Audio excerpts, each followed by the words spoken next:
Hello and welcome to episode number 74 of the Wise Guys podcast. I'm John Tortorelli with my co-hosts Brandon Capozziello and Justin Ryan. Today, we have a lot to discuss the trade deadline. But before we can get to that, the Super Bowl on Sunday, previewing that, and then we're going to move on to Kevin Durant going to Phoenix.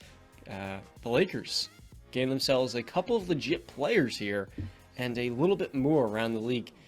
Did you guys sleep last night? Yeah, I slept very late, but I I slept. slept better than both of you guys. I was asleep while you guys were texting, so. I was also at the New York Rangers game last night. I went to a hockey game, so yeah, I didn't get much sleep. And Justin, you also got a nice tickets front row, I seem, to the Cam Thomas 40-point game. Yeah, I got to see the point god Chris Paul and Devin Booker get a W in Brooklyn. The Cam Thomas show, that was just a side piece. But my real joy was wearing this very exact Knicks hoodie and watching the Knicks game on my phone at the I gotta game. be honest, dude. That 40-point game was a little bit weak in my mind. I didn't even realize he had 40 points until John said something because he was at like 30 or 33 with like 2 minutes left or whatever. And then I just remembered all the freaking free throws that they kept. If Torrey Craig doesn't make those two mistakes, I don't think Cam Thomas has 40 points again. Cam's a guy that gets to the foul line a lot. Whether you get in his airspace or gets to the rim, he'll get there 5, 7, 9, 10 times a game. But he dropped 40. I'm a man of my words. John, you will have a Cam Thomas shirt shipped to your door. John already made an OnlyFans. I don't know if he's going to actually post on it, but he made one, no less. Oh For my clarity, God. more Cam Thomas related content will be on there. Of course. You can find His that basketball content. Let's just be clear about that. His basketball content. Not you just said Cam Thomas Strictly. content, so yeah. Yeah. We can clarify that as well. So Thomas. let's start off Super here. Bowl, Super Bowl. This is the end, guys. We've reached, as Justin, you remember this line? We've reached the end game. That's what we have. The Kansas Bittersweet. City Chiefs are going to Arizona. They have been in Arizona for days, along with Nick Sirianni and the Philadelphia Eagles. This will be the first brother-on-brother matchup in the Super Bowl with Andy Reid going up against his former team in Philadelphia that fired him a decade ago. And Patrick Mahomes, the MVP, is going up against the runner-up for MVP and Jalen Hurts. Brandon, I kick it to you. What are the biggest keys for this game? What will it take for the Kansas City Chiefs? 'Cause I feel like they're a little bit of an underdog in this matchup. What do you say? Well, if we go off the point spread, they're right now currently stands Philadelphia's -1.5 favorite. So I keep going back and forth this game. I still don't have a pick, like a solid pick right now as I'm speaking. I keep going back and forth. So the Kansas City Chiefs, obviously, they have the best quarterback on the field. They have the best head coach on the field. The two most important positions, I guess you would say, in all of football. They also have the best tight end on the field. So I would, and I think I texted you guys this. I would say that the Chiefs have probably definitely the two best players on the field in Kelsey and Travis Kelsey and Patrick Mahomes. Possibly three with Chris Jones if you throw him in there. Jones might be fourth if you want to put, Hurts or whoever else. But after that, after those three big dogs from the Chiefs, the top 15 players are probably flooded with Philadelphia Eagles. From Darius Slay, Bradbury, Fletcher Cox, Lane Johnson, Jason Kelsey, It's on. Jalen Hurts, Devontae Smith, AJ Brown. The list goes on and on and on. So again, when I've brought up these stats before when we were talking about the NFC and AFC championship game in the playoffs in the whole, we got the number one and the number 2 sack team in all of NFL going up against each other. The Eagles with 70 sacks in the regular season, the Chiefs with 55. We're also going up against, I believe that these two teams probably have the best O-line in all of football. The Chiefs were ranked number 1 in pass block win rate this regular season. And the Eagles, they got 2 future Hall of Famers on their offensive line, and Jason Kelsey and Lane Johnson. So that just speaks to itself. And they've always really had a pretty damn good O-line for the last decade, probably. The Chiefs, when I look at the offensive side of the ball for the Chiefs, they're number one in basically everything in the league. The run game is sneaky good. You know, they got Pacheco, he runs hard. You got McKinnon to do it all back, really good in pass blocking.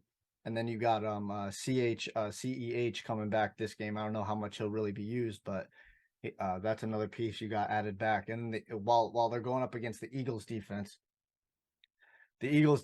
obviously we've lamented that number one in pass defense. They're the number one team in all of football in pass defense.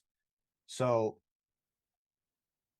for me, looking at that offensive side of the ball, maybe they decide to put Darius Slay on an island with Travis Kelce, or maybe they say, let's double Kelce on every play and have Bradbury and Slay shut down those receivers. Because if I'm going to be honest with you, I don't think that the Chiefs, if I'm going to match the Chiefs receivers up against the Eagles cornerbacks, Eagles cornerbacks blow them out by a lot, if I'm going to be honest with you. I know Juju's nice. John likes Juju. He's a really good number 2, but you got Slay and Bradbury, baby. That's a tough matchup. And then flipping the other side of the ball, this is another big one. The Eagles run game, I'm going to be honest, it has to go off. It's got to keep that pass rush at bay. It's got to tire those guys out. It's got to keep those guys guessing, the linebackers, the defensive ends, when they're doing the read options, all those option type plays and the QB draws and whatnot. And like I just said about the Eagles cornerbacks being able to match up very well against the Chiefs receivers, on the other side, there's not a Chiefs cornerback that can match up one-on-one with A.J. Brown nor Devontae Smith. Not one. I like L'Jarius Sneed. He's coming back. That's a big plus. But there's not one cornerback that can match up with those two big dogs on the Philadelphia Eagles. Right. And I didn't even mention Dallas Goedert, the tight end, creating stuff down the middle. So I like the coaching the coach, and then final point for me, and then I'll kick it to you guys. The coaching aspect is another big one that we gotta think about and talk about. It's a really good thread to follow. It's very interesting. Sirianni and Andy Reid are very known for being very ballsy guys. Like I talked about in the lead up to the Jags Chiefs game, I'm going to be very interested in that matchup. I'm going to be just as interested in this matchup. You saw how Sirianni in both playoff games they played, they go for it on fourth down. They went for it on the fourth down on the first drive of the game against the 49ers. The Devontae Smith was the fourth down catch, right? The catch that wasn't a catch. Yes, sir. So that just shows you that's complete balls. First drive of the game, you go for it on fourth down, and your fourth down play is a bomb to Devontae Smith. That's ballsy right there. And we all know about Andy Reid, the creativity, the ballsiness of him. He'll try everything. Patrick Mahomes, I liken him to a Steph Curry, where Steph has the greenest light in all of NBA. Patrick Mahomes has the greenest light in all of NFL. He can make any throw, and it doesn't matter. Andy will just let him do it. But let's not forget about the Kansas City Chiefs defensive coordinator. Okay, Steve Spagnuolo. Spags. Me and Justin know him very well. He was the defensive coordinator for the 2007 New York Giants, who beat the New England Patriots, who were 18-0 at that point. I forgot. Yep. This guy is able to dial up plays. All right. He's the only, I didn't know this. And when I saw this, I was like, oh, this is pretty cool. He's the only the only coordinator to win a Super Bowl with 2 different franchises. Did it with the Giants in 2007, and then did it with the Kansas City Chiefs a couple years back when they beat the 49ers. So that's another thread to watch. I'm so interested in this freaking matchup. I just look at it, I go, they have the Chiefs have the best quarterback, the best tight end, the best head coach on the field, but the Eagles have the best overall team. I still don't know where the frick to go with this game. I don't know if you guys can help me out. I'm having trouble. Listen, I've been wrestling with it all week. So at work, I have people come up to me asking me for my Super Bowl picks, and I have no answer. And I think this is the first time in a long time that I've been this confused about picking a Super Bowl winner. You asked the keys to the game, and for me, at least for the Chiefs, for me, it's Patrick Mahomes' ankle. What version of Patrick Mahomes are we going to get? Is he going to be able to play outside of the pocket? Is he going to be able to move? Playing against that Philadelphia pass rush is going to make it 10 times more difficult. This is the best pass rush you're going to see all season. But fortunately for him, he has a great O-line, but they'll be put to the test on Sunday. With those weapons that he has on the outside, it's not as intimidating as it once was. You know, nobody on the Eagles is afraid of MVS or Juju or anybody else that they're going to throw at you.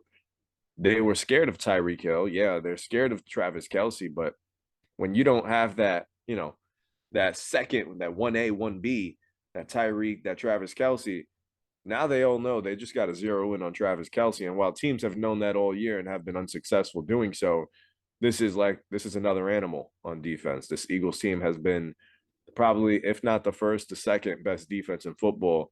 I say first or second because the 49ers. It's going to be a tough game.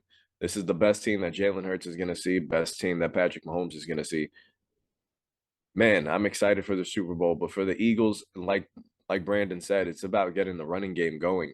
If Miles Sanders and Jalen Hurts are clicking, the read option is working, and they can create, you know, room for the play action to open up, and they can throw downfield to AJ Brown or Devontae Smith. They can have a lot of fun against this Patrick Mahomes led team. It's going to be an interesting one. Ultimately, I'm not going to give you my pick yet because the more I'm talking and the more I'm hearing Brandon, I'm kind of finally getting to my pick. But I think it's going to be a good game. I just really think it's going to come down to Patrick Mahomes being healthy enough to go out there and put his team on his back, because that's what they're going to need. This is going to require a superhero-like effort from Patrick Mahomes to win this game. Well said. This is the first time in 2022-23 we've seen a matchup where the Eagles are the better team than the Chiefs down the roster. But while the Chiefs also have the better quarterback, they have a top 3, top 2 head coach in the NFL, and Nick Sirianni hasn't done it yet.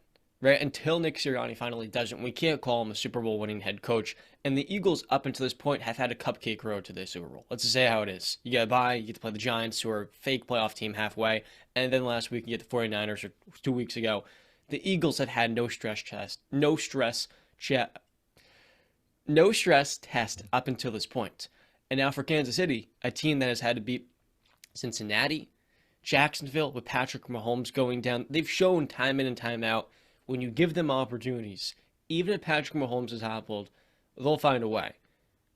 So if the Eagles give them that slithering of an opening in this game, the Chiefs can capitalize. But personnel-wise, I mean, you compare the Bengals' offensive line to the Eagles' offensive line, with Cincinnati being halfway banged up, it does not compare. I know Landon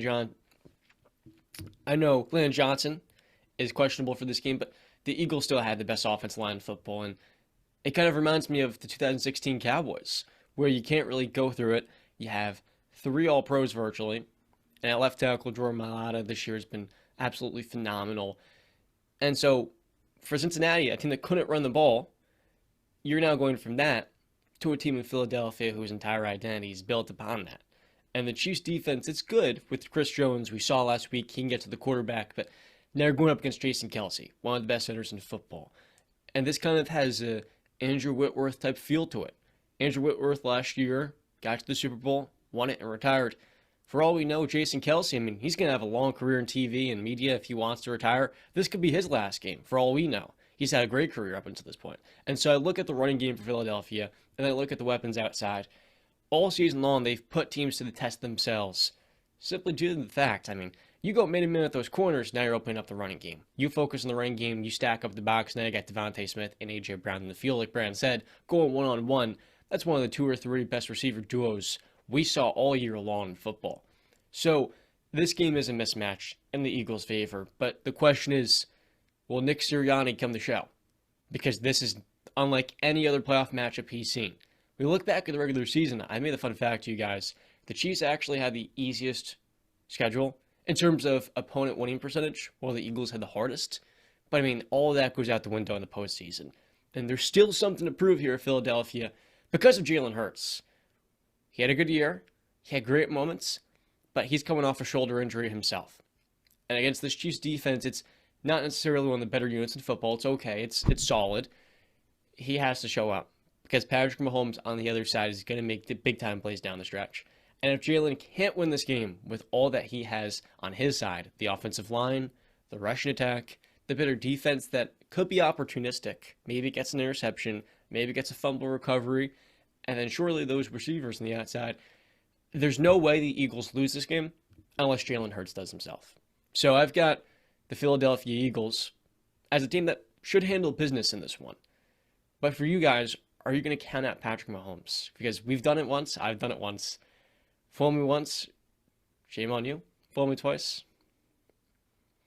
shame on me. So you're taking the Eagles. So one thing I did hear that over this week is Marcus Spears on First Take say that the Eagles have seen everything this season. They're not going to be surprised by anything. And I instantly thought they ain't seen Mahomes this year. They haven't seen a quarterback anywhere near Mahomes this year. I know they played Aaron Rodgers, but we know Aaron Rodgers was having a down season. He was dealing with multiple injuries. And if we remember, he went down in that game and Jordan Love came in. Oh, and by the way, the Packers did put up 33 points that game. And then another thing that I heard, Brandon Ayuk of the 49ers said he was super disappointed when Brock Purdy went down because he felt that their game plan, and then I guess what they saw in film, they saw something they could take advantage of against that Eagles defense. And he believes that the Chiefs will be able to take advantage of that.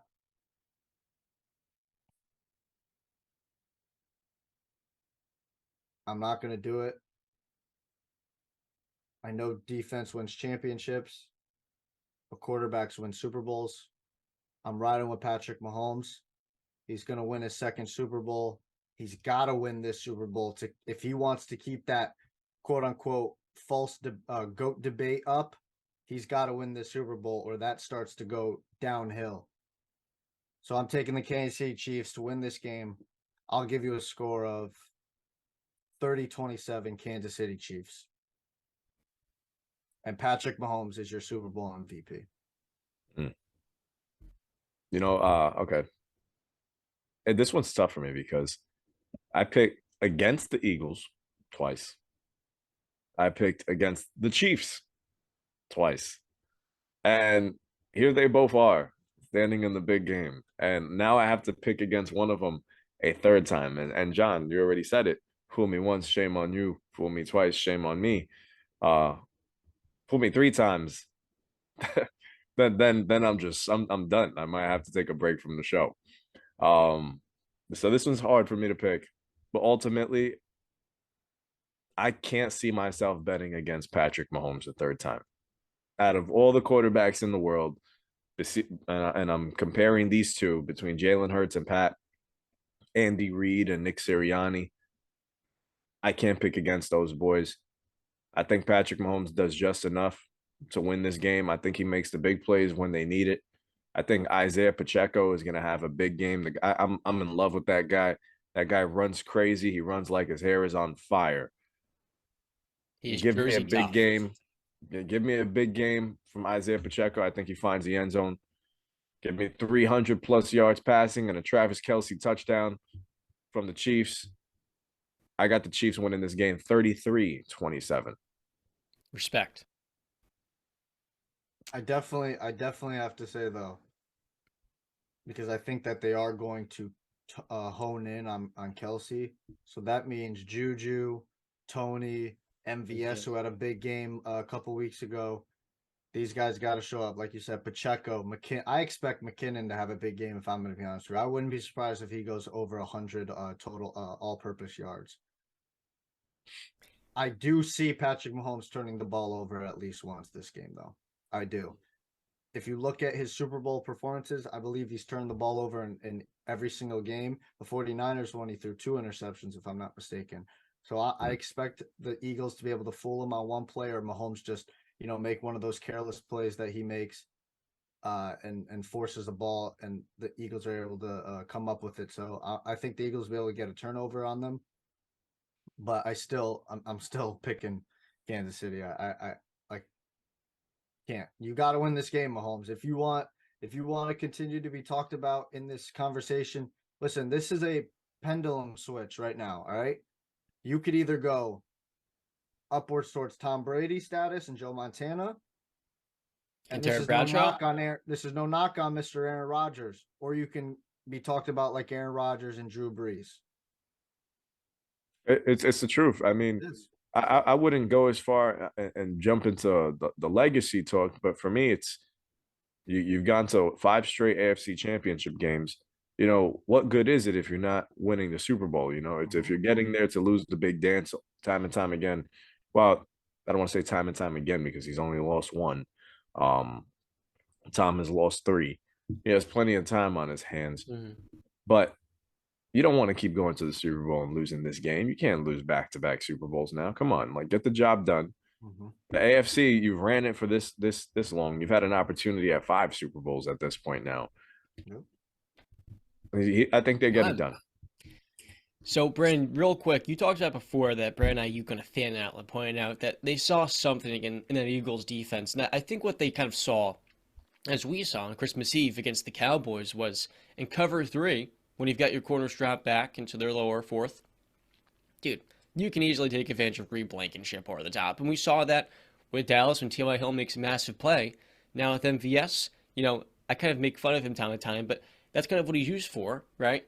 Big time plays down the field. Travis Kelce over the seam is going to take up a lot of attention.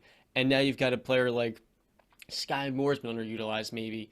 Less so of him, and I think more of, quite frankly, MVS. And the other key player I'm looking out for is Jerick McKinnon, like you said. The Chiefs beat the Bengals not just because they outplayed them, had more yards, more first downs. They had less turnovers. Pat Mahomes had 0 interceptions, but also those young players stepped up. Sky Moore, punt return, Isaiah Pacheco, churning out those extra yards, and then MVS, you know, being useful for one of the first times this season. I have the Chiefs winning this game. You both had the Chiefs.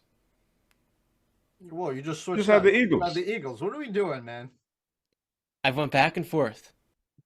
But as in less than 3 minutes, John has changed his pick. Fool me once, shame on you. Fool me twice, shame on me.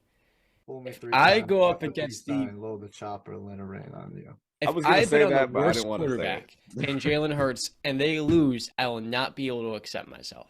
But you're both going with the Chiefs, and it makes me want to pick the Eagles. It makes me want to go Jalen Hurts. Stand on it then, boy. I'm going to go with the Philadelphia Eagles. You know, yeah. If Jalen Hurts wins this Super Bowl and he plays 3 times, John.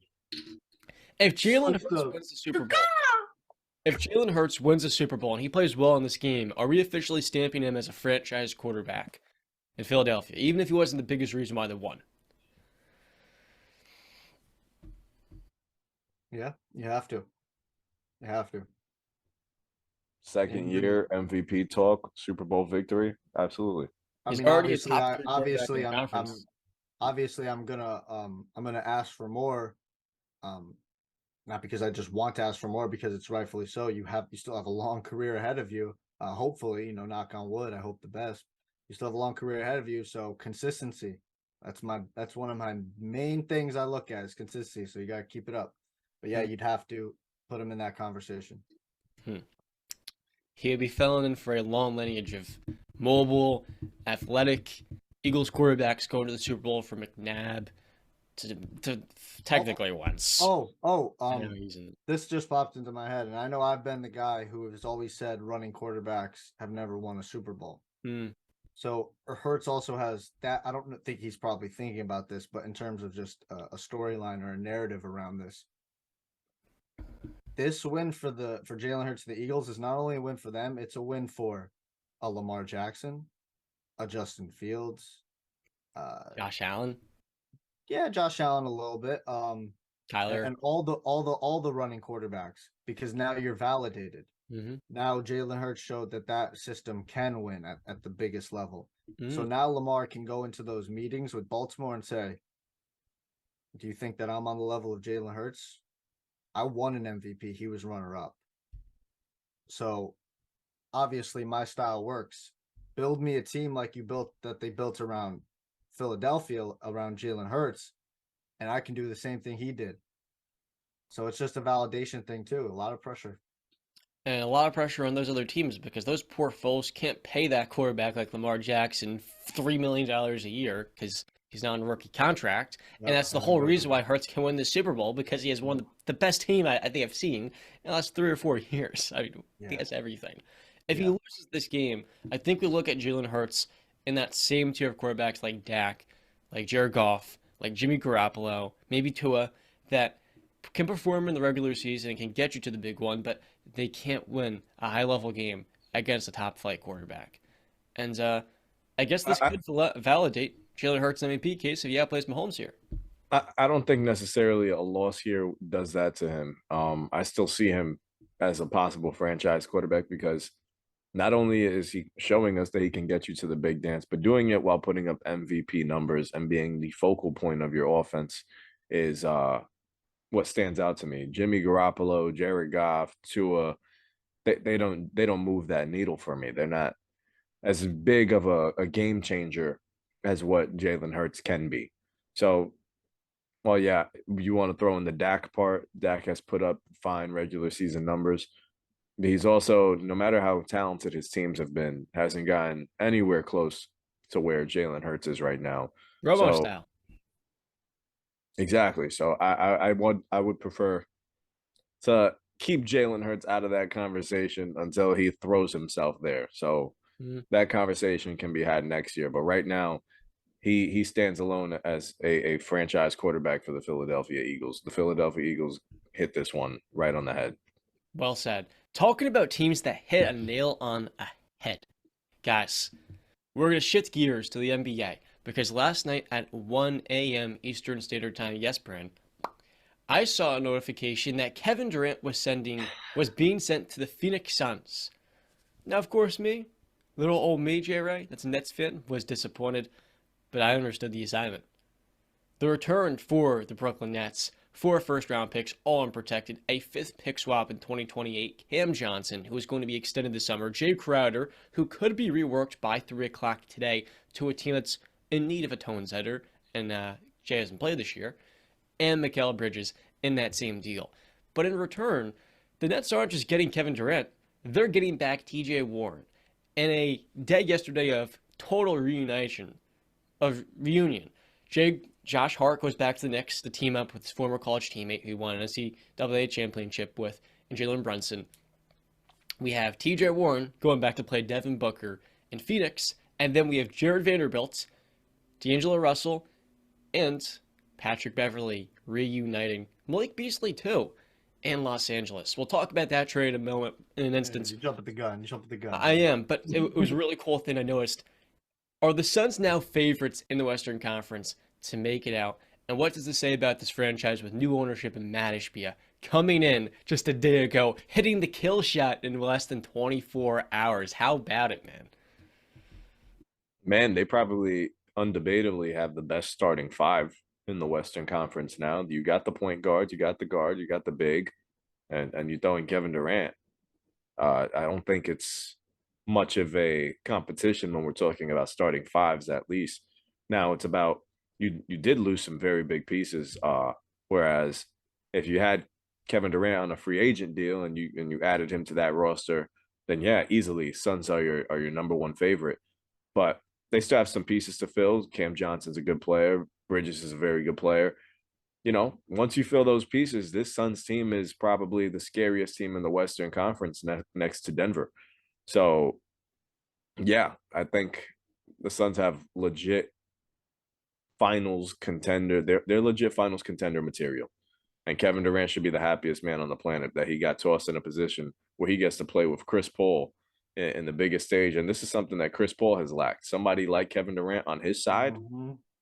A supernova star wing? Because he does have Devin Booker as a top 15 player and arguably the best shooting guard in the league. And now you get probably the greatest offensive talent of all time, also to boot. So I would say straight up, I think the Suns will be a lock for the Western Conference Finals.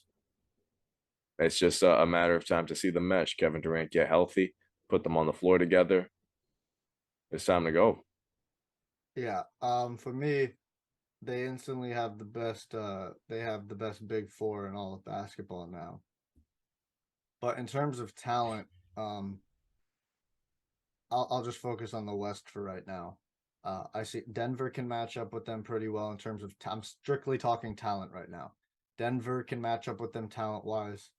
The Clippers. Clippers, fully healthy, can match up with them talent wise, especially if they go make a move. Golden State, fully healthy, can match up with them talent wise.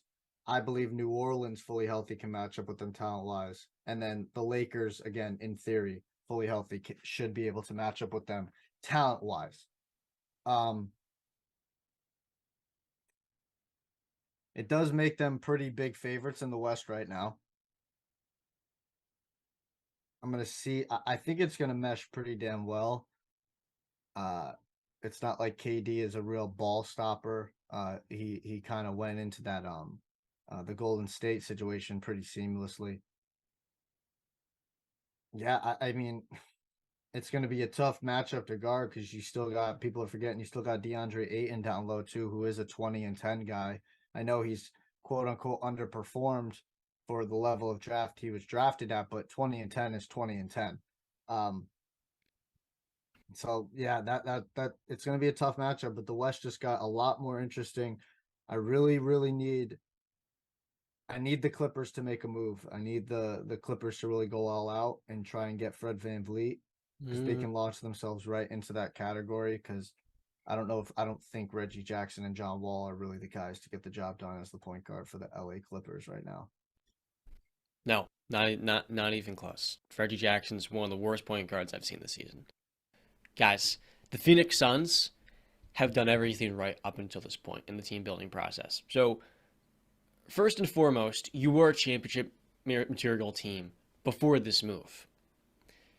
You then add in the second greatest offensive player of all time. So Devin Booker, his entire career, has been able to lead the Suns to the NBA Finals, 64 wins, and this season when he's on the floor, 19-11, one of the best teams in the Western Conference. Now you bring in KD, and teams like the Memphis Grizzlies, who have been sitting here at the deadline picking their nose, doing nothing, all these trade assets, sitting in between two timelines, are like, oh, we can't compete. I'm sorry, Memphis. I'm sorry, Zach Kleiman. We talked about this in the summer. Jaren Jackson's good. They had the best big three in the Western Conference until this happened. And now the Memphis Grizzlies are a team looking around saying, oh, shit. Oh, okay. We got to guard D-Book. We got to defend Kevin Durant. We got to defend TJ Warren and Chris Paul in the closing minutes of games. We have to get OG Anunoby right now. And so the ripple effect of this move, the ripple effect of Kevin Durant going to Phoenix, shakes up the entire Western Conference. Because now you've got an arms race between New Orleans and Memphis vying for the best perimeter defender in the league in OG Anunoby. One of them may overpay. The Pelicans, talent-wise, from a talent perspective, from a skill perspective, they may stack up, but the Pelicans have no rim protection. They have very little shooting and no two-way wing that you can rely on to close a playoff series. Herbert Jones can't shoot. Trey Jones is too thin to guard some guys, and I don't know if he can guard Kevin Durant. So the Pelicans need a Miles Turner. They also need an OG Anunoby. The Grizzlies, offensively in the half-quarter average. Defensively, their best defender, and Jaren Jackson, gets into foul trouble every other game and plays no more than 26 minutes in the regular season, and he's also often injured.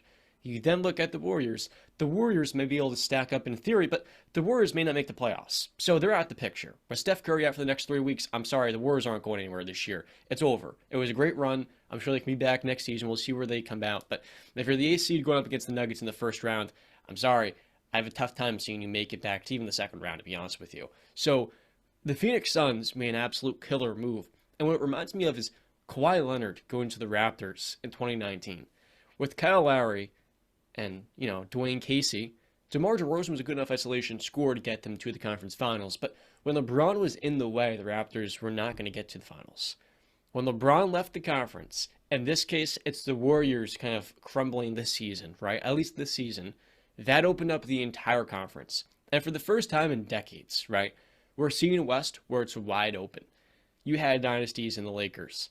The Spurs, the Mavericks, went to the finals twice, and then you had the Warriors, the greatest dynasties in history, the Rockets.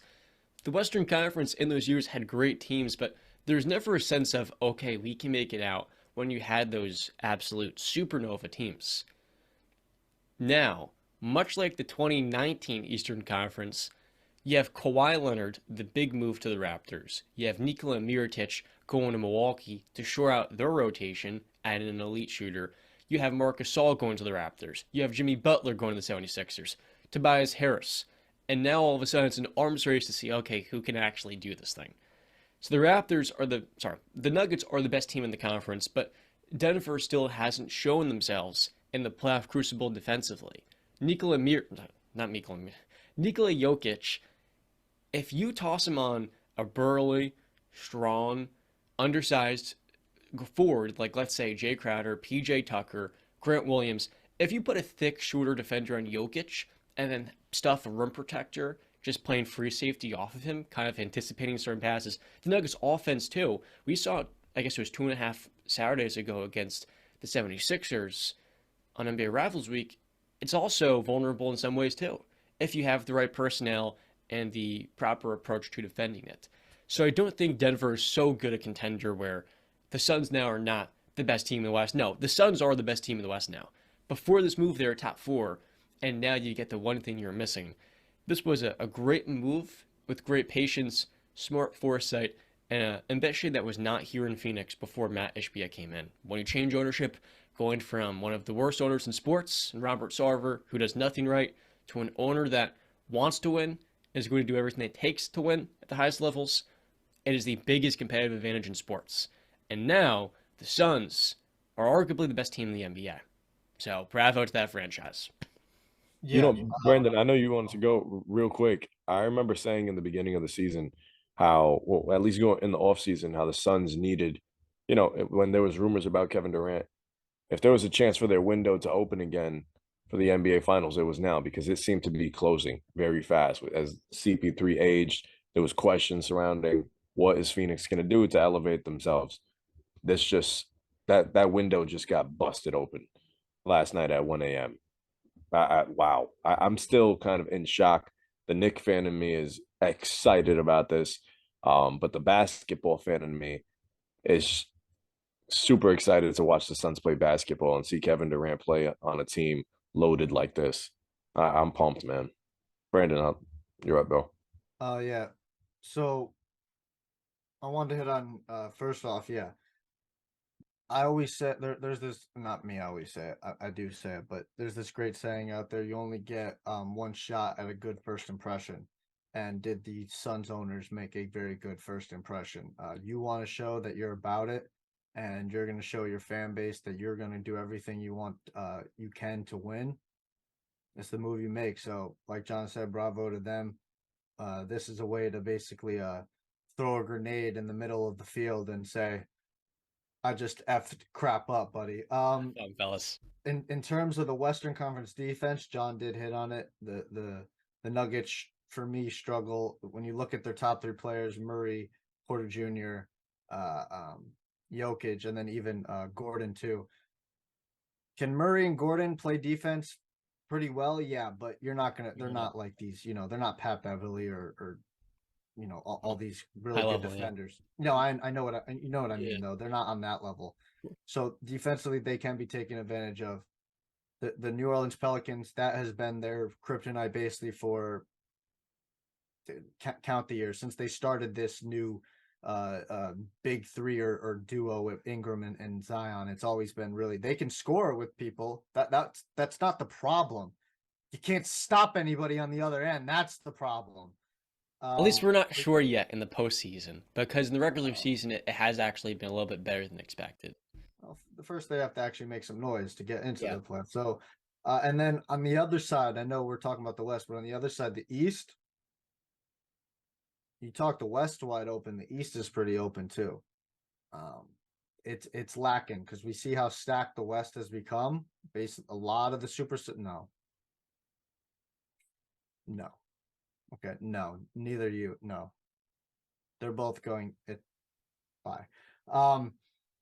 So the East for me, I just look at it. I'm just like, man, dude, if somebody can make a big splash move in the East, you could be right in there. I hope the Bucks make a move, because like I've said before, if they don't start changing kind of with the times, seeing the writing on the wall with this trio of Holiday, Middleton, and Giannis is really not going to get the job done anymore in the future, you got to start making some moves, man.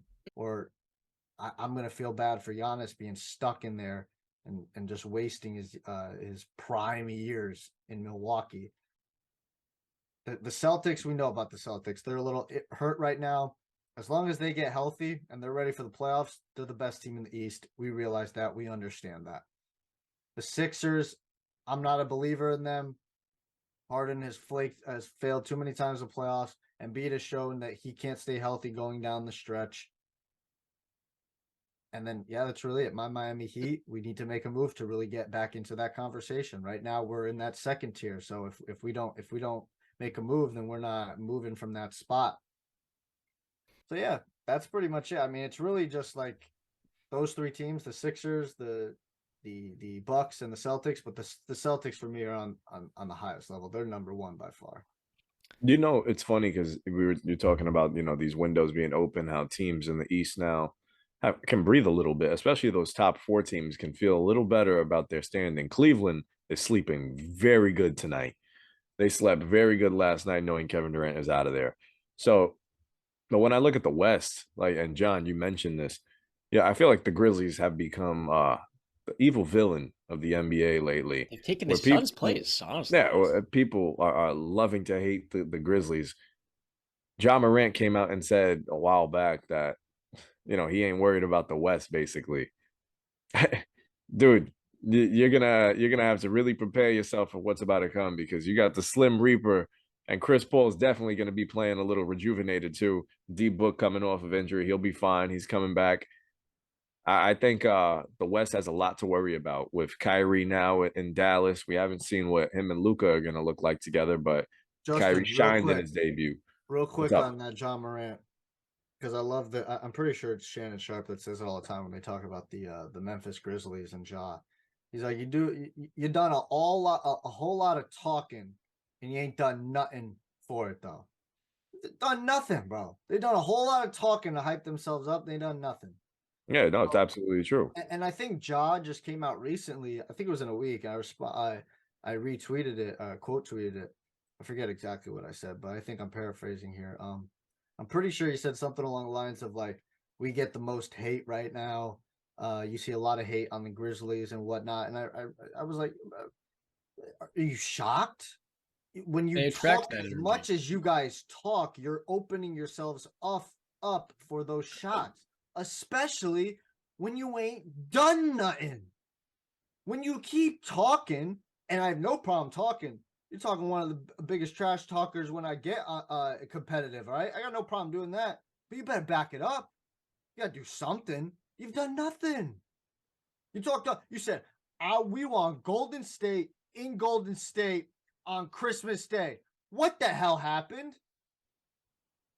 You keep calling your shot, and guess what? You ain't showing up. So yeah, the biggest loser of the Kevin Durant trade, I think by far, is Memphis, because now you're the little kid in the candy shop, the same way you were in those years with the Golden State Warriors. So I saw on Twitter one of my buddies, a Grizzlies fan, he goes, "Don't make me angry, Kleiman," talking the Grizzlies GM, because the Grizzlies, all they do is hold their assets to the chest.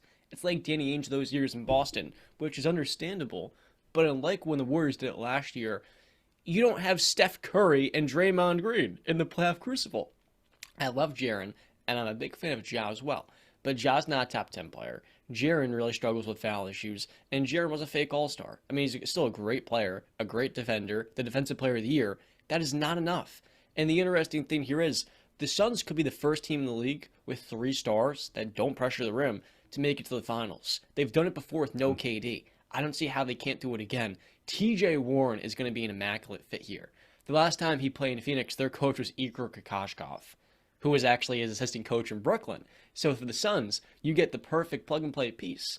A guy that in the mid-range, the in-between area, is elite and is working off injury. He can have a lower role here, get you buckets off the bench with Dario Saric, Jock Landale. If Campaign can ever be healthy, you may have a backup point guard, but here's the thing. You don't need a point guard. You don't. Kevin Durant doesn't need to be set up. Devin Booker can run the point himself, and you have DeAndre Ayton at the 5. You then plug and play with them Damian Lee, who's had a monster shooting season, and then one of TJ Warren or Torrey Craig, God forbid, hopefully not. And the starting lineup, that closing five is going to be more than enough. And the Suns last year, a lot of people ask, okay, what went wrong for the Suns against the Mavericks? Well, Chris Paul got attacked again defensively. And he was vulnerable. He's old, he's slow, he hasn't moved that well, and don't want to hurt his hips.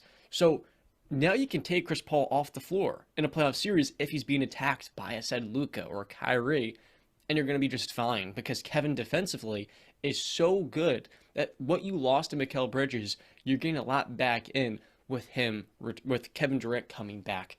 And he's been all league this year defensively. Now, the question here is DeAndre Ayton. Brady talked before about him being capable of averaging 20 and 10. We saw DeAndre Ayton in the 2021 run be a key piece. They don't go to the finals without him, but he has this weird energy to him that I don't understand. He got his max money, but he always seems discontent. You're not good enough to be a number two.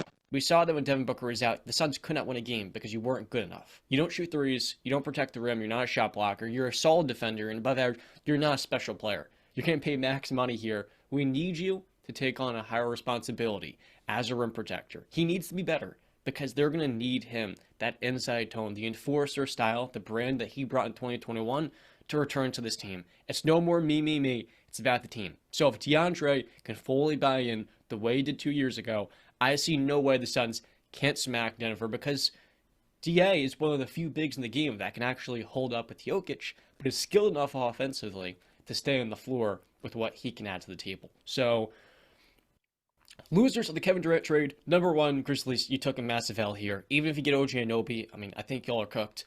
Number two, oh man, the Mavericks. You trade for Kyrie Irving, and what a power play by the Suns here. Instead of trading for Kyrie, giving up 3 first-round picks, you wait knowing if Kyrie gets dealt, Kevin Durant's going to be available. So then, with those assets you didn't give up, you acquired Durant, who was the key piece all along. You keep CP, and guess what? You have Devin Booker still.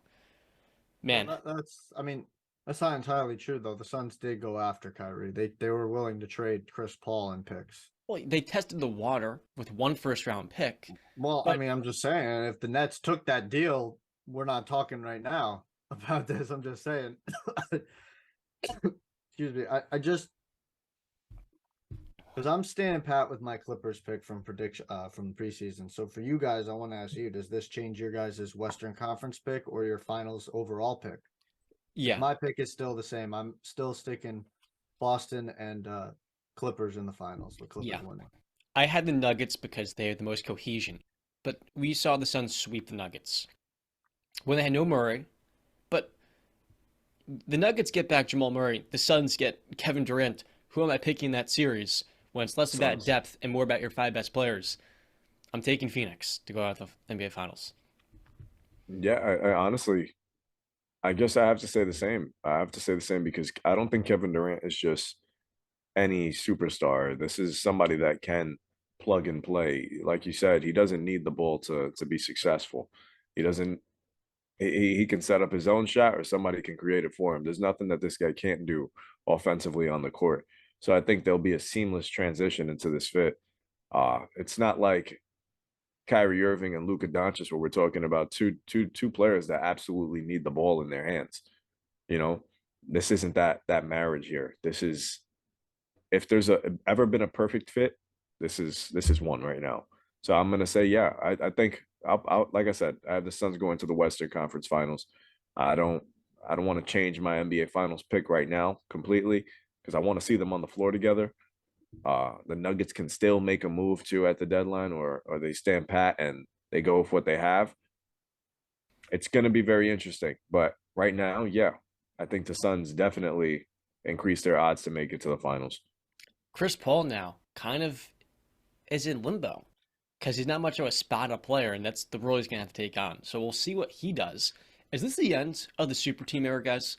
We saw many big threes, and I remember when we met each other at broadcasting school, the prevailing thought at the time was simply that the Nets and the Lakers were so stacked. They both had big threes. Vegas believed in them. And the Nets, from a skill perspective, were undeniably the best big three, the best trio we ever saw. And the Lakers added in Russell Westbrook. Oh, we got a third star. We got the perimeter creator we needed. And neither of those two teams made a conference finals. Has the NBA come back to full circle? Has the NBA returned coming full circle, realizing that big threes aren't the best way. John, we literally are in a big four right now. Not really. Yes, No. really. Yes, we No, are. no. Yes, we are.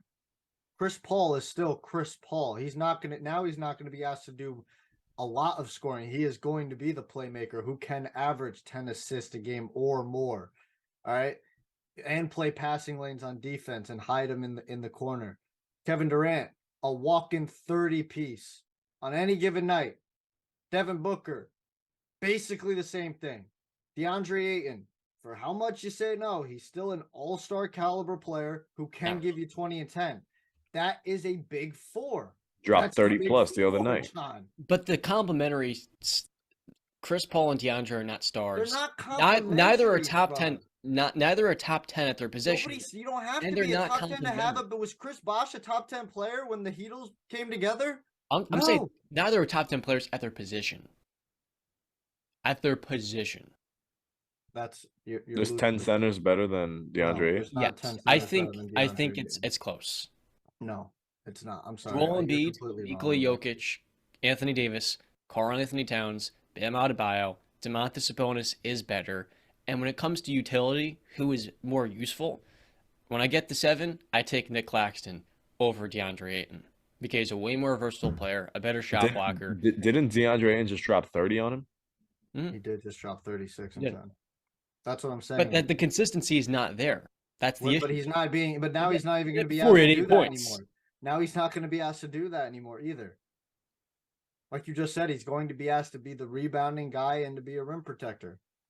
He's not much of a shot blocker. He's Well, I solid mean, defender. He's not that's very good. something you can learn. It's not like something that you're only just given a gift of, like leadership. That's something you can learn. Mhm. So if he's got the ability to learn it and buy in, like you said, then that's great. Listen, John, it's a big four. I understand that you have your little spite, Chris Paul. Oh my God.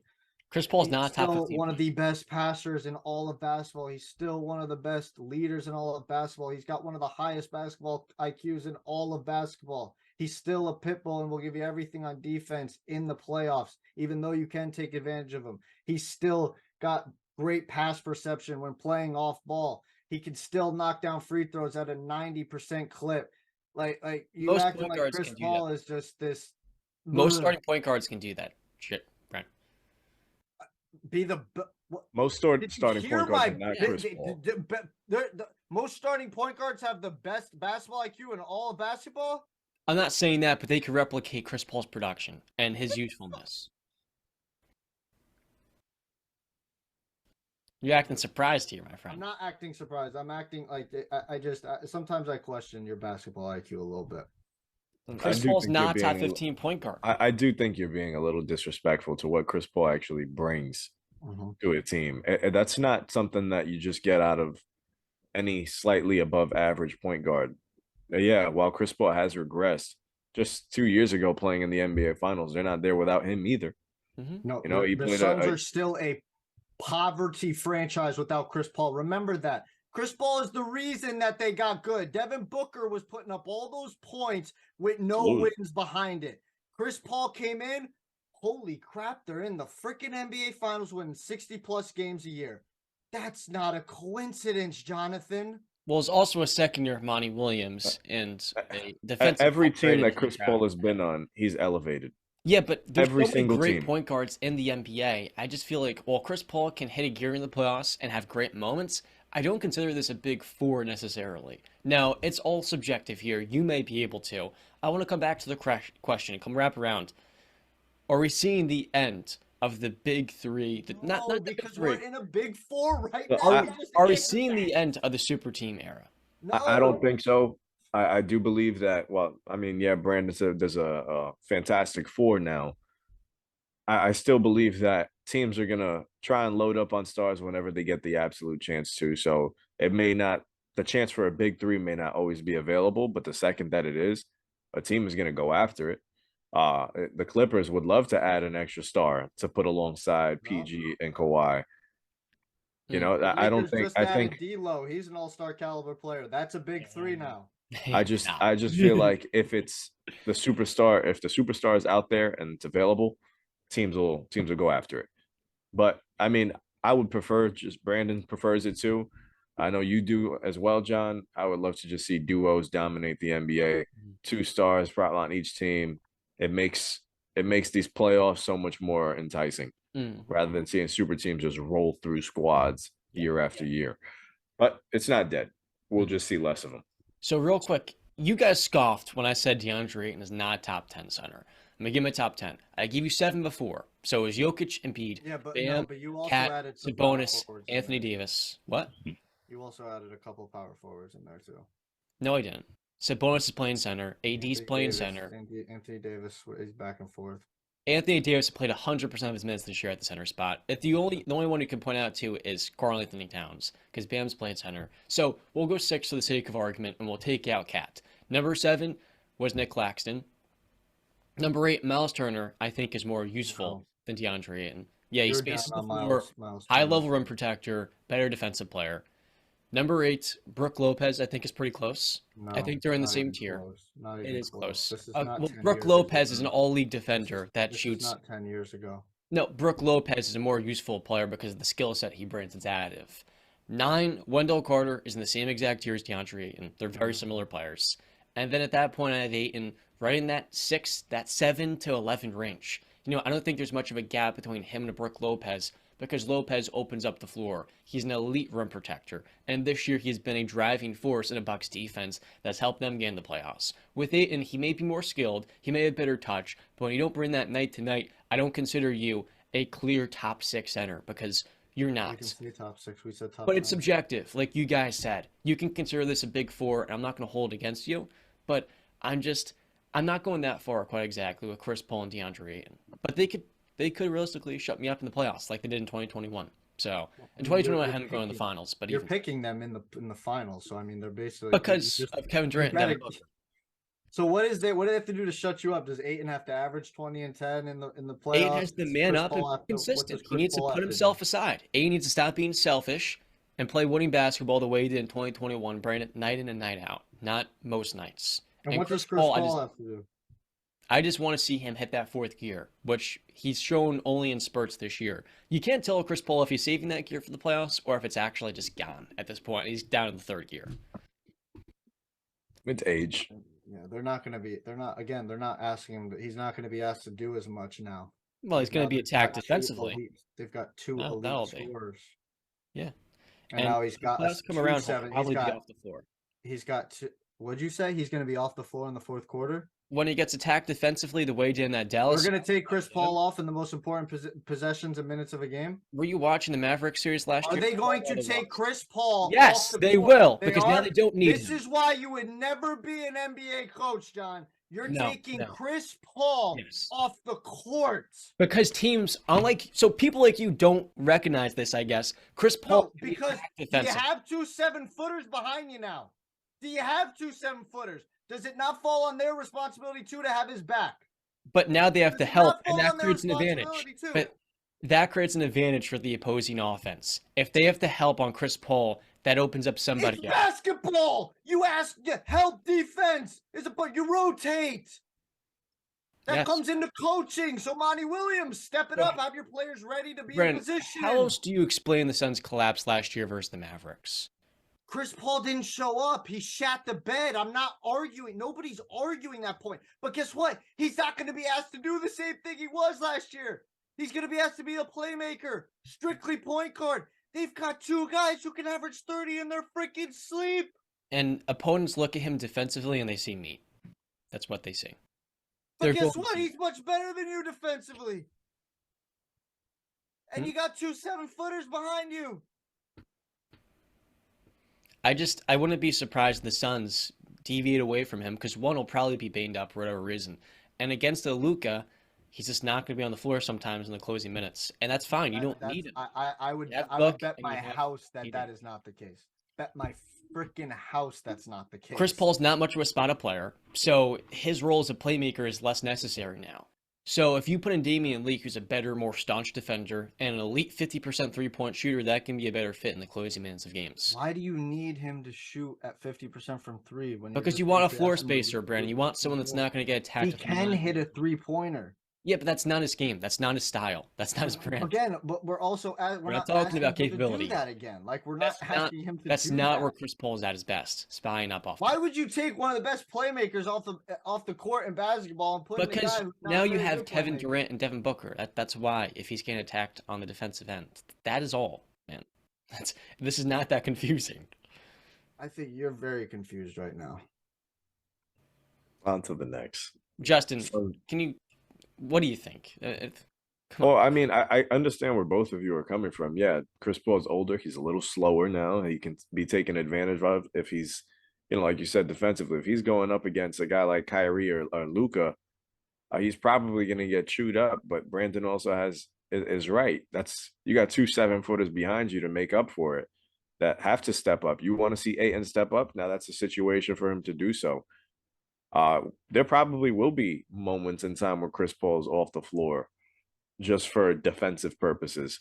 That's also Not in just the the right. closing minutes, though. That's no, not in the closing Not minutes. in No, the closing absolutely. I minutes. don't think if there's a minute left in the game, That was my Suns whole up by argument one. against Shad, is that when he brought that up, I thought he's not going to be off the court in the late game, fourth quarter in the playoffs. Yeah, That is 'cause I absolutely think out of your mind, dude. You're not taking Chris Paul off the court. This is not Ben Simmons, man. No, yeah, no, it's absolutely true. This is not You the forgot Andre because Jordan. I think what John seems to forget is you mentioned IQ. This is a guy that 9 times out of 10 is making the right basketball play. And you want that off the floor when it matters most. You probably don't be off the floor. This is exactly what the Suns wanted. They wanted to pair these two together, especially. Chris Paul is a very clutch player, and we saw that in 2022. But we're going to come back in 4 months, and when the Suns have him on the bench in certain moments, some of it will be due to injury, some of it because they want better defensive personnel, and not because Chris Paul is a bum. He's a Hall of Famer and a top 4 point guard of all time. I love the guy, but I want to fairly assess what's going on here in Phoenix. Speaking of players who are struggling in the playoffs, but this guy just has no playoff resume. D'Angelo Russell is on the move. So is Russell Westbrook, and a 3-team deal that involves the Lakers getting Jared Vanderbilt, Malik Beasley, and D'Angelo Russell, while the Jazz will be trading Mike Conley, and in return they will be receiving Russell Westbrook, who seems to be a likely buyout candidate. They are only getting 1 first-round pick, but first-round picks are not created equal, all of them. They're getting a 2027 Lakers first-rounder that is lightly protected, top 4, which could be really good in 4 years when Anthony Davis is older and LeBron may be retired. And they're also going to be dealing a second-round pick to Minnesota. Minnesota gets to swap out D'Lo for a better point guard fit, and Mike Conley gets to reunite with his former teammate and Rudy Gobert. Look, the Lakers this season, we talked about them. Weird moment. I want to touch on LeBron briefly with his scoring record. Great moment. It was a weird moment with Anthony Davis when LeBron broke the scoring record where it seemed off. But the Lakers had 2 top 10 players. Now, guys, they add in shooting. J-Ray, do you look at this Lakers team differently? Can they now go on a playoff push? Are they a legitimate Western Conference team with these new upgrades outside the edges of LeBron and AD? Well, it makes them a lot better. You would hope that with the talent that they have in Anthony Davis and LeBron, that this is enough. Because there's no reason why a team with these two should be playing as poorly as they are. So I'm not going to even say this is enough to get the Lakers over the edge, especially with moves that the Suns have made, the Mavericks have made, and what you probably anticipate Memphis or Denver to do in the coming hours. So I'm not going to say that this is the needle mover. Yeah, they get better. They get a lot better. They get a player like Russ off the team who just seems like Russ didn't even want to be there anyway. There's moments in time where you see the team getting together and he's as stone cold serious as ever. Just looked like he wasn't enjoying himself, and that's fine. And Russ, maybe he'll be better off somewhere else. But no, this doesn't move the needle for me when it comes to the Lakers. I think they'll compete. I think with LeBron and AD in the fold, if AD can actually get back to the MVP like self that he's capable of, I'm starting to wonder if that even exists anymore, to be honest with you. I see this team as possibly a first, second round team, but I can't say that they have enough to get to the conference finals. They're missing a lot.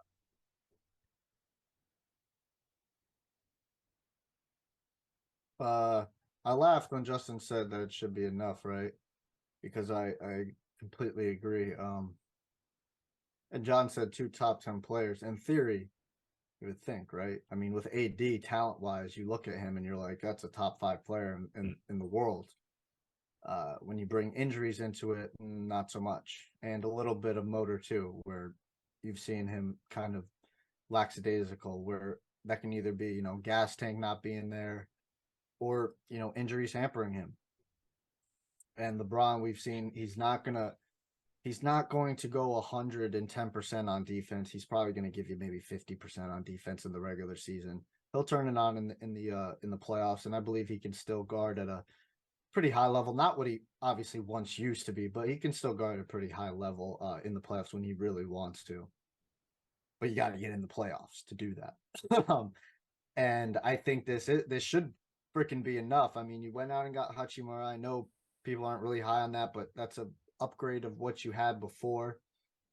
You went out, you got Vanderbilt, good defensive player. You got Beasley, the 3-point shooter you've been asking for. Not the 3-point shooter you've been asking for, but a 3-point shooter you have been asking for. And you got D'Lo, basically getting Russ out of there. This is another addition by subtraction thing that I keep bringing up with. Same thing with Kyrie. You get Russ out, okay? Turnover prone.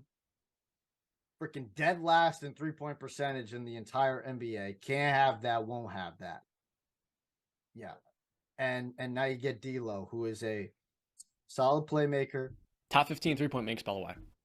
Pretty good shooter all around, to be honest with you. In theory, a very good clutch player. He likes to believe so. Obviously, we all know the ice in the veins picture. So I'm hoping it can work. I kind of love the full circle for D'Lo finally getting enough back in LA. But this should work, man. This is enough. LeBron, AD. And this is what I've been talking about, bro. Did you know I saw a stat? Actually, I'm gonna pull it up to be actually. So if one of you wants to go ahead, I want to pull this up real quick to get it right. Everything the Lakers lost when they traded Kentavious Caldwell-Pope, they got back, and even more with Malik Beasley. There are shooters, and then there are flamethrowers. And Malik Beasley classifies in the second description, where he is a player, when he is hot, they will be your third best player. And for a Lakers offense that has had no 3-point shooting at all, to bring in the space creation, the 3-point shooting, and just quick hitting offense, it is going to be the most refreshing thing Lakers fans have seen in quite some time. So this is what I wanted to hit on. This is crazy that this has even happened. So when LeBron passed Michael Jordan in scoring, the team lost by 16 to Denver. When he passed Kobe, they lost by 17 to the Sixers. When he became the all-time leading scorer, including playoffs, so not the one that he just did, LA lost to a Draymond Green less Warriors. When he reached 10,000 points, 10,000 assists, and 10,000 rebounds mark, he lost in a 29-point defeat to the Phoenix Suns. When he passed Karl Malone, the Lakers blew a 16-point lead to Bradley Beal and Kyle Kuzma less Wizards. And now we just saw when he became the all-time leading scorer in NBA history, passing Kareem, the Lakers lost to the OKC Thunder. It's a trend. But that just goes into my overall point. I know those weren't all in LA. Some of them were, obviously, like I said. But God damn it, LA, Lakers, you gotta win games that you should be winning. You gotta beat the Pelicans with no Zion. You have to beat a young OKC team, man. You got AD. What do you? 14 points. Probably less, honestly. Russell Westbrook dropped 27. He had 3 3-pointers, and then, like, the first time I've ever seen Russ pass up a 3, it's the game where he's 50% from deep, and then he gets traded the next day. Dude, I mean, it goes to the overall point. Lakers, you have to win the games that you should be winning. You got to beat the teams that have less talent than you. When you walk onto almost any court, and I really mean any court against any team, in theory, you should have the 2 best players on the court. Mm-hmm. In theory. Yes, sir. And you're losing. I can tell you why, Brandon. They've struggled in the clutch all season long because they have no shooting. And when you play in a condensed half court, you're going to struggle to generate points. So Now you add in Malik Beasley and Jared Vanderbilt. With the Lakers lost in Alex Caruso, they're getting back in Vando. Vando fits the description of a Swiss Army knife wing that excels in transition, where the Lakers are second this year in pace. They like to run, and he is one of the best playmakers defensively in the league. But he can also switch across 4 different positions. And in Minnesota last year, he revived the season that was in the gutter in January alongside one man and Patrick Beverley. And now those two players are being tasked with the same thing in LA. The difference is they're not playing with Anthony Edwards and Karl-Anthony Towns. They're playing with LeBron James and Anthony Davis. I'm not a big fan of the Anthony Davis disrespect. He's been terrific this season and a top 10 player. He had one poor game against the Thunder where he was just completely non existent defensively, which is unacceptable. And then offensively, he just was lackadaisical. I don't know why, but he's also coming off a navicular injury where, you know, it's tough to understand what's going on in his personal space. And I don't think he's just going to forget how to play basketball and just, take it take it off the rest of the season. I think in some ways LeBron was hunting, right, for that scoring title. He may have been offset or whatever may have been. I'm not gonna sit here and disrespect Anthony Davis the way you two guys just I'm did. not disrespecting AD, John, but come on, man. LeBron is 38 years old in his 20th season. He's dealing with a foot injury, and he went out and dropped 43 points. No excuses for Anthony Davis at 28. No excuses. It's true. It's not disrespect. This is something that we've seen from him over and over again. Brandon said it. There's questions about his motor. Why can't we see AD at a MVP like level anymore? He is 28. We should still be able to see it. I mean, John, you're calling him a top 10 player. Do you feel like he's an MVP caliber player still? Did you guys feel like when he was on the floor this year, he was in the MVP race? He was at least playing at that type of level? Don't you think so? Not once did I ever feel like AD was an MVP candidate. Really? Not once. So I'm actually in disagreement here. The Lakers defense was really good when he was healthy. And offensively, I mean, the guy was putting up 55. Remember that run he had in December where on the year, Anthony Davis is averaging 27 a game. He's shooting a career high at the rim, 12 rebounds. BC, I know you want him to be better in the glass. That's the highest total he's had in LA. And from the foul line, he's up to 83%, where he struggled in past years. He's one of the 2 or 3 best two-way guys in the league when he's at his peak of power. Yeah, at his peak. This isn't me knocking him. I'm just saying for what LeBron went there for to make Anthony Davis the focal point of that team, so LeBron can take a back seat a little bit. I'm not seeing that. LeBron's averaging 30. Mm-hmm. Anthony Davis, his only bad games are ones where he's injured. Like in Denver, he had 10 points, he was injured. He had 1 point versus the Cavaliers, he left after 8 minutes. When he is healthy, he is reliable, he is consistent, but he's playing through injuries. And I'm not going to kind of disrespect him in some ways by like being hard on him when I know it's not, I don't think it's a level of attitude. It's just a matter of him maybe trying to play through something that's a little bit too hard. In the earlier part of the season, it was a back injury what really zapped his mobility. And now it's a navicular injury that, if he overuses his foot, that could lead to a stress fracture, a surgery, and over 12 months of an absence. So, LeBron dropped 43 with a foot injury when he left the game midway in the fourth quarter. He's in his 20th season at age 38. No excuses. J-Ray, I know you have to head out early. With an orthodontist appointment, is there anything like to add in before you zip out of here? Yeah, My shiny teeth and me, shiny teeth. Before I head out of here, let me just say something. John, you're wearing that Brooklyn Nets shirt. I'm wearing my New York Knicks sweater. I am probably one of the happier fans in the world right now because I've been clowned time and time again since 2019. And now I have the last laugh. There was a magazine in the New Yorker where they had James Harden, Kyrie Irving, and KD towering over Julius Randle and RJ Barrett. And now all three of those guys are gone. And Julius Randle and RJ are still there. I find it. But the Nets had Ben Simmons to show. So I am super happy as a Knicks fan to say I'm happy that we stayed the course and we're actually building to something while the Nets had to tear it down. Wow, just a month ago, They won 18 of 20 games, and now the two people that you expected them to be the driving force of a playoff run are now playing in the Western Conference. So I am super happy as a Knicks fan. It's always been the Knicks city. It'll never belong to Brooklyn. Yeah. On that note, I'm very happy. Everybody enjoy the Super Bowl. Chiefs are gonna bring this thing home. And I'm super sad about football being gone because I enjoy talking football with you guys all the time. I guess looking forward to talking more off-season football with you guys and enjoying the Knicks run to the playoffs. Guys, I'll This holla could at have been you, Justin. Wow. This could have been you. The Knicks could have been you. Yeah, I know, right? Did the Knicks dodge a bullet?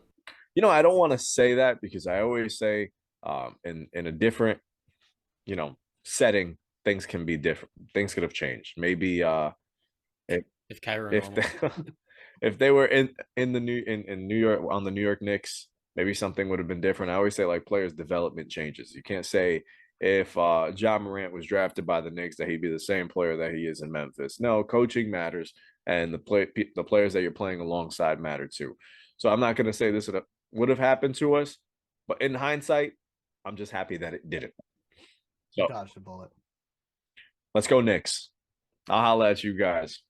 All right, El Thank you, Capitan. Jared, Peace, for joining fellas. us, brother. Have a good day. Stay classy. Stay classy. And then there were two. There were two. Okay, so Will not I want to survive, wrap John. up this Lakers discussion momentarily. right. I think the Lakers are now good enough to win a playoff series. But will they is the more important question. I think the answer is no. D'Angelo Well, Russell is no I think playoff. John, I think the more important question is, are they going to get in the play-in tournament? Oh, oh, oh. Because right now they oh. are The 13th seed. 13th.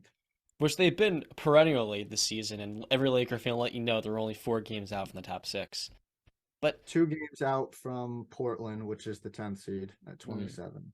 that's kind of the biggest loser of the Kevin Durant trade, wouldn't you say? Along with Memphis.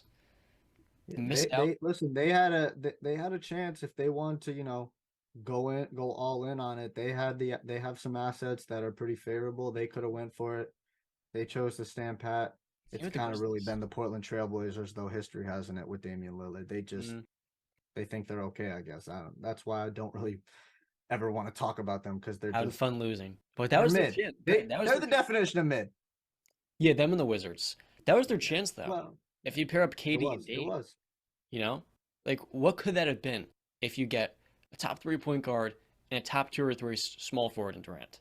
Depends. Do you think that they're getting rid of Simons and Sharp or just one of them? I think you traded Simons and Sharp the same way the Suns did Johnson and Bridges.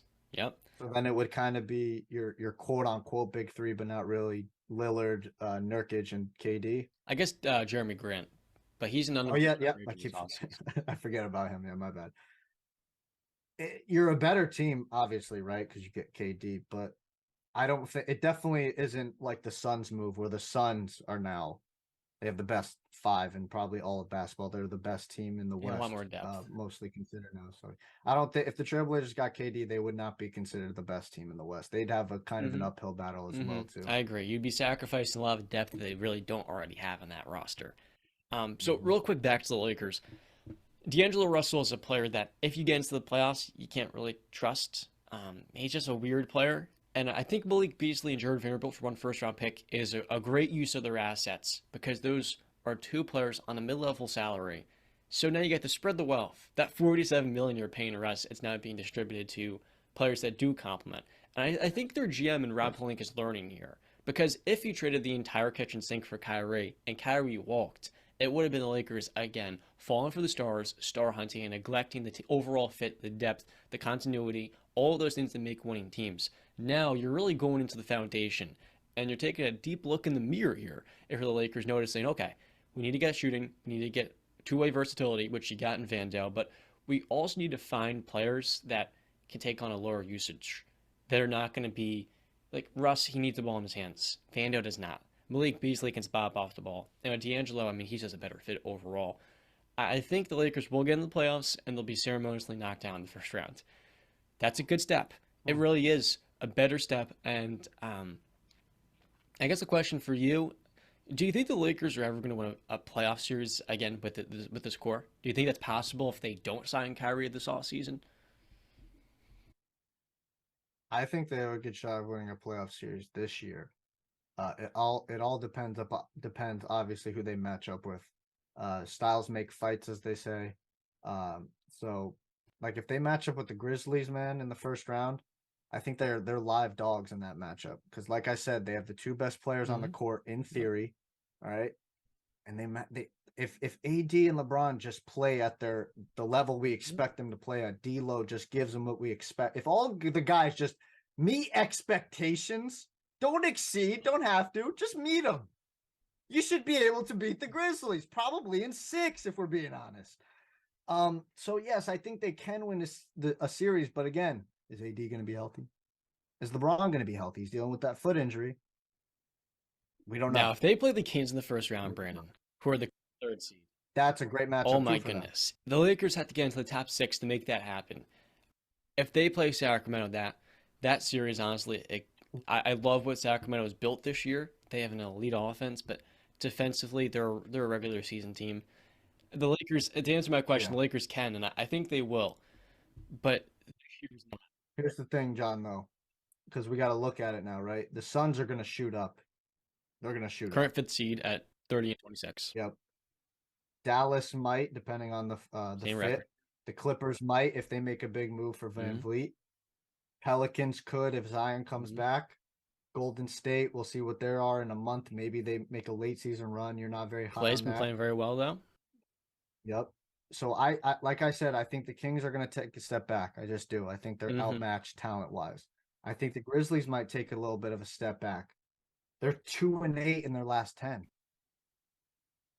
So I listen, man. The Lakers are going to have to position themselves very well if they want to get a favorable matchup in the first round, because you don't want to go up against the Suns or the Nuggets or even the Clippers who have owned them. You don't No, want and that. this is kind of, this move was a great step, but I think D'Angelo Russell, his best utility is that just like Russ, he's an expiring contract this offseason. And so you can get his bird rights if you want to extend him, if there's nothing else better. But you're looking into the future here saying, okay, we get the salary cap space, but 2 really good role players on contracts long term. They can become core pillars here. And then if we get Kyrie, we have depth that wasn't going to be once there had they made the move for Kyrie this season. And that was the thing. The Lakers traded for Anthony Davis a year before they could have just signed him for nothing in free agency. They would have given him a max contract, and they gave up the 4th pick, three really good young players, and extra draft picks. Now half of those picks are in the lottery they've given up to the Pelicans. I think Rob Pelinka looked at that and said, okay, if we do the same thing for Kyrie when we can sign him in 3 months, we're going to look back and have nothing left to actually upgrade the roster. So they're learning. They're making a. The Lakers are learning. Hey, John, try to tell the Lakers fans that. The Laker fans understand. I saw your buddy. Yep. I saw your buddy Andrew, who is very, very upset on Oh Twitter yeah, about yeah. not We're getting actually on Kyrie pick a Irving. side. He was like, Rob Pelinka, get his ass out of here. And then when the Rob Pelinka move happens, Yep. like, okay, let's see how this looks first. And I think it'll be a competitive playoff team. Yeah. We just got a report from the Athletic. 3 teams eyeing Bojan, Lakers, Bucks, and Knicks. But it does say they may not have the assets to entice. The Pistons want a really good first round pick, and Boyan's 34 years old. I'm not trading a 2029 pick for Boyan. Yeah. No. No. I guess, is there anything else I'd like to cover? We had Josh Hart get moved to the Knicks for Cam Reddish in a Knicks protected 2024 pick. I felt the Knicks made a terrible move there. I mean, okay, Brent, could you imagine I help you get underneath the luxury tax? I help take you out of debt, and then I also give you a first round pick and Cam Reddish. Like, what are we doing here, New York? I think Josh Hart's a good player, but you did not need to give up your first round pick protected. That was ludicrous to me. The Blazers last year did the same thing with the Clippers. The Clippers are not giving a first round pick for Norman Powell. No, they're giving them second round picks and have fun with that. But we'll get you out the luxury tax. So that was silly. Yeah. Now Cam Reddish, though, I gets a didn't get chance that in move Portland. And either. we also have Jakob Poeltl going to the Raptors. Toronto is a weird team because they haven't had a traditional defensive Mhm. center, a rim protector. We talked about that before. And Pirtle is going back there. He was in the Kawhi Leonard trade, and he makes so much sense because he wants to get paid Mhm. this offseason, upwards of 20 million. They need a center. He needs someone that's interested in him, and his skill set kind of fits perfectly there. And That's pretty much it for trade news until until probably gonna heat up a little bit in the next coming hours. we've seen the biggest domino so far. This is going to come out around 1 o'clock. I'm willing to bet Jay Crowder gets moved somewhere else. So this is my prediction: Mhm. Jay Crowder, he's going to go to the Bucks. Eric Gordon, I think he might stay put, honestly, which is really sad. The poor guy, send him to a place like Milwaukee. I think Boyan might stay as well. I think the Pistons, they may hold. They're delusional. They think they're going to make the playoffs next year. They're not, and they might keep Boyan because of that. I think the Heat look to make a move now, trading Kyle Lowry's salary to a young team that needs a leader, a veteran, and maybe they can get an Eric Gordon. So Eric Gordon's the he would make a lot of sense for Lowry, and then maybe a first round pick down the line, which they do Mhm. have. And then the last piece for me. And you still got the Raptors with those three guys. You hmm got Terry Rozier, who's in trade talks too. hmm Those are kind of like the biggest dominoes. Yeah, Rozier Wow. could be moved for the Or yeah, Hornets who are trying to tank. They're doing a good job, actually. I really do need I really want to see in the next coming hours the Clippers have traded for Fred VanVleet. I think that'll make the West so much more interesting too. And I don't think they're going to be honest with you. Disappointing. I think there's a couple of teams that would offer better assets in return.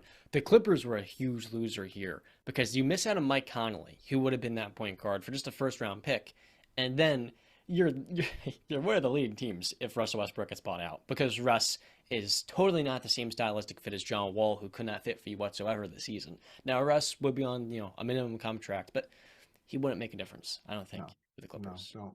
Miami Heat, LA Clippers do not sign Russell Westbrook. The Chicago Bulls, they have an abundance of no shooting, so they're looking to sign him too. Go ahead. You can go to Chicago. That's Yeah, fine.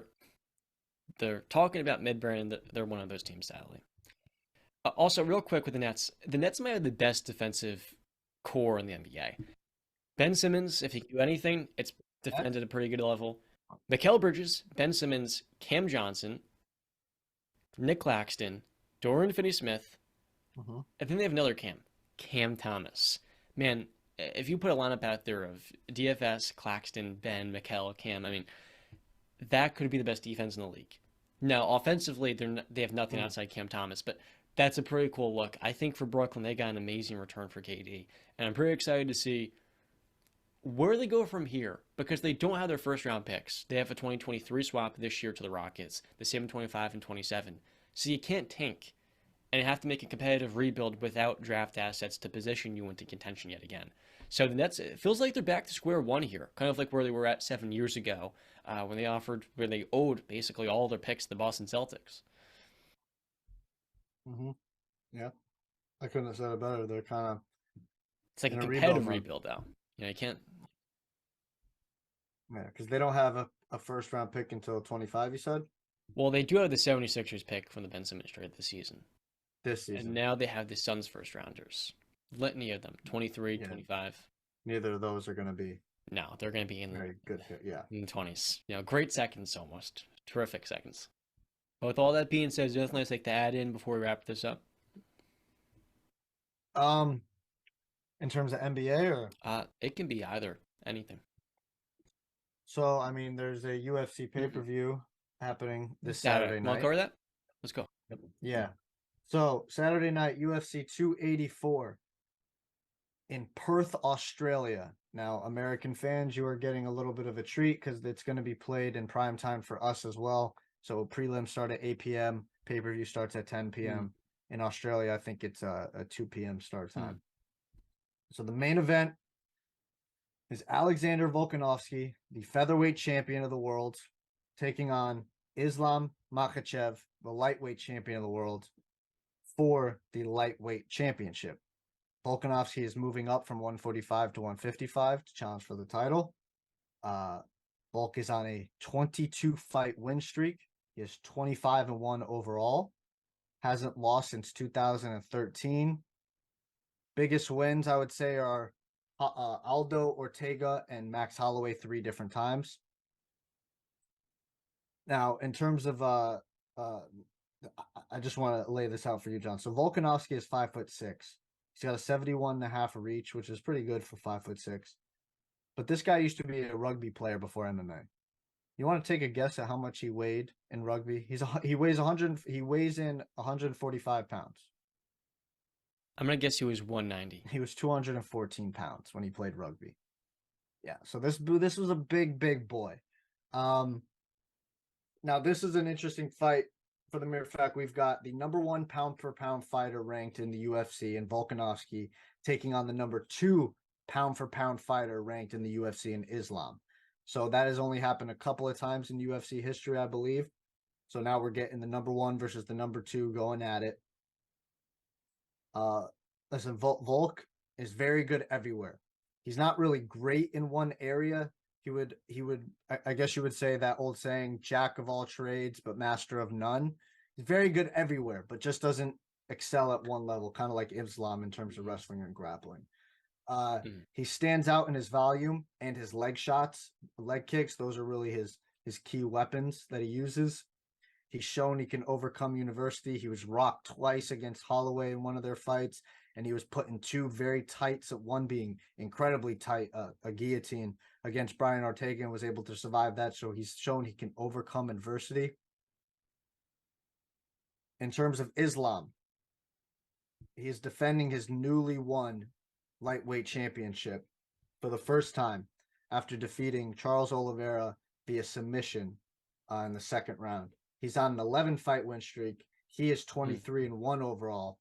His last 5 fights, he has finished his opponent, and he hasn't lost since 2015. But this right here against Volk will be his toughest test. Both guys are facing their toughest tests in their entire career this Saturday night. Islam is 5'10", so he's got a 4-inch height advantage and a 70.5-inch reach. So Volk's got a 1-inch reach. It's not that much of an advantage. He's the cousin of Khabib Nurmagomedov, but Khabib, like fighting, has also now retired from coaching. He will not be in Islam's corner this Saturday night. Khabib has chosen to spend more time with his family and basically be over there now. So Islam is going without Khabib in his corner, I think for the very first time in his career, if I'm not mistaken. But unlike Khabib, Islam is much more confident and much more comfortable on the feet. He was able to knock Charles Oliveira down. So I wouldn't be surprised. He's going to stand with Volkanovski for a little bit before he even goes for the takedown because he is confident in his stand-up. This is what I see. I see Islam overpowering Volk. I see him getting a finish before the 4th round. I think his wrestling and his grappling is just going to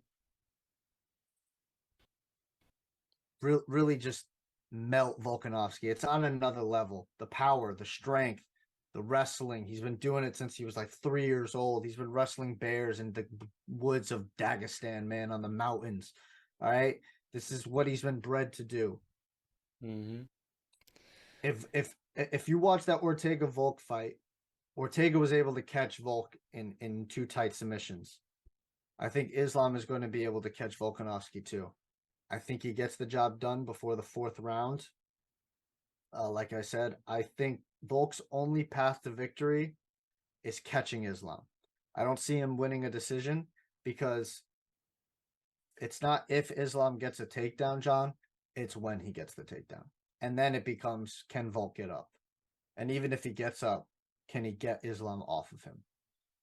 So the key, the major key to Volk, got to keep your back off the cage. That's your key. Can't let your back get to the cage. Got to keep it standing at any means necessary. But there's no disrespect to Volk. I just see Islam is on another level in terms of wrestling, and once he gets a hold of you, it's going to be a different story. So I think it'll be a great fight, but I do see Islam getting the finish before the 4th round. I'm trying to pull up the betting odds for this one, ESPN. I think Islam is the favorite. I don't know by how much. It should be right on the ESPN app. UFC, I got it. Oh wow, okay, that is much higher. Okay, so Islam is a -410 favorite. while Volkanovski is a plus 320 underdog. Yeah. I mean, obviously your money is going to be more made in with Volkanovski on there, but I would imagine you can probably get a prop bet and bet Islam to get a finish and get some nicer odds there. That's the way I'm going to go with it. And now we got the co-main event. I'm only going to talk about these two fights because if I'm going to be honest, the fight card's okay in terms of a pay-per-view, and now ESPN raising the prices again for pay-per-views and for UFC. Now they're up to $80. It's not the best pay-per-view that you can put on display, especially in Australia. They don't have the biggest Australian stars. I mean, Dan Hooker, Israel Adesanya, Tai Tuivasa, Casey O'Neill. The list goes on and on. They don't have these guys there. So the co-main event is Yair Rodriguez taking on Josh Emmett. Yair is the second-ranked featherweight in the world, and Emmett is the fifth. They're fighting for the featherweight interim championship because Volk is obviously fighting the main event. He's moving up, so they're trying to, in the meantime, these guys are going to be fighting for the interim title. The winner will face Volk later down the year and unify the titles. Yair is a must-watch fighter. His ability, his creativity, his exciting nature, the way he's able to just be spectacular in his striking display is absolutely insane. I think back to one of the craziest and greatest knockouts I've ever seen was his knockout over the Korean Zombie. John, this was a 5-round fight. Yair was losing the fight. This is in the fifth round, sorry, the last round. There's 1 second left on the clock. So at 4:59, Yair is able to, I'm not going to be able to do it justice. He dips low like this. Korean Zombie is coming in, and he's able to chicken wing it with his elbow. So his head cracks the elbow, like literally like this. I don't have the extension. I'll freaking tear my shoulder if I try to do that. I don't know how he was able to generate enough power behind that. But if you ever see that, it's with 1 second left in the round. And if he doesn't land that shot, he loses the fight. And he's able to do it. And it's just one of the craziest. Korean Zombie just crumbles to the floor after getting hit by it. Yeah, the craft on that one. It's insane. I mean, at first glance, I didn't know what the hell happened. And then they showed the replay and you're like, how the hell did he generate enough power going that way? I don't know. But the creativity for this guy, that just shows you right there. Didn't seem like Yair his funny bone on that one too. Yeah, probably didn't feel good for him either. It didn't seem like Yair won his last fight. It was kind of wonky win against Brian Ortega. His shoulder popped out in the middle of a grappling exchange in the first round. It was a little disappointing. It was ruled a TKO for Yair. You can make the case that Yair had something to do with that injury and the reason it's popping out, but that's all subjective, to be honest with you. Emmett has been very overlooked in his UFC career. He's on a 5-fight win streak. He's a pretty good wrestler. He's got really good power.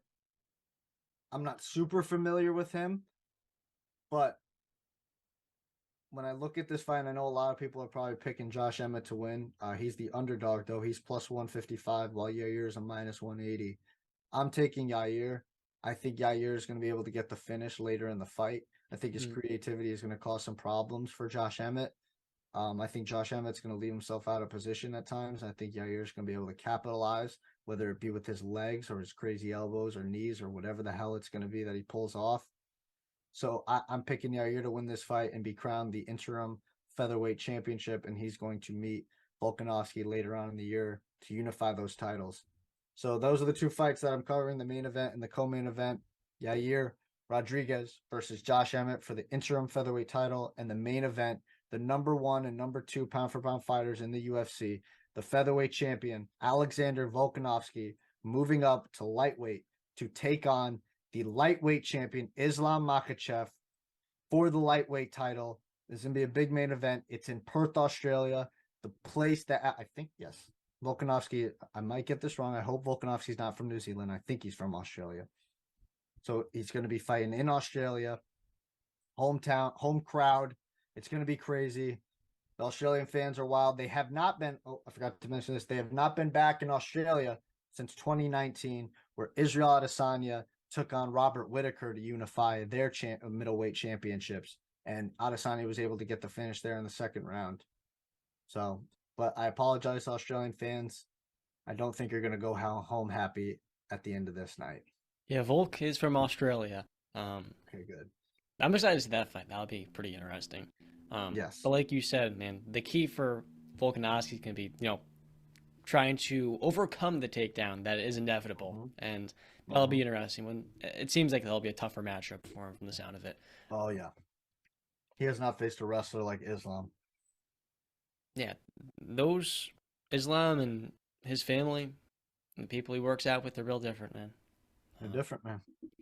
I guess They're up in the woods of Dagestan, wrestling bears and whatnot. yeah, I mean, Psychopaths.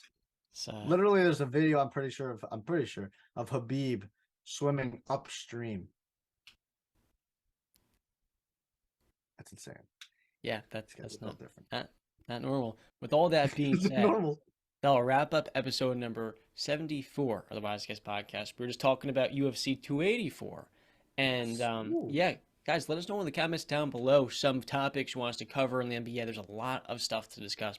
We're going to be covering that a lot more going forward after the Super Bowl concludes. The NBA season is coming up. It's going to get our full focus now, and we're ready to go because it's revving into. I'm not a car guy. What, third, fourth gear? Would you say? Yeah, I guess it's fourth gear at this point. The interesting part of the season. And NBA trade deadline concludes at 3 p.m. today, Eastern time. Yes, sir. Let's hope for some big moves, excitement. I think the biggest dominoes fell, but that doesn't mean more can't. And as always, thank you guys for watching and listening. As always, we'll see you next time. Peace. Have a good time. Stay class.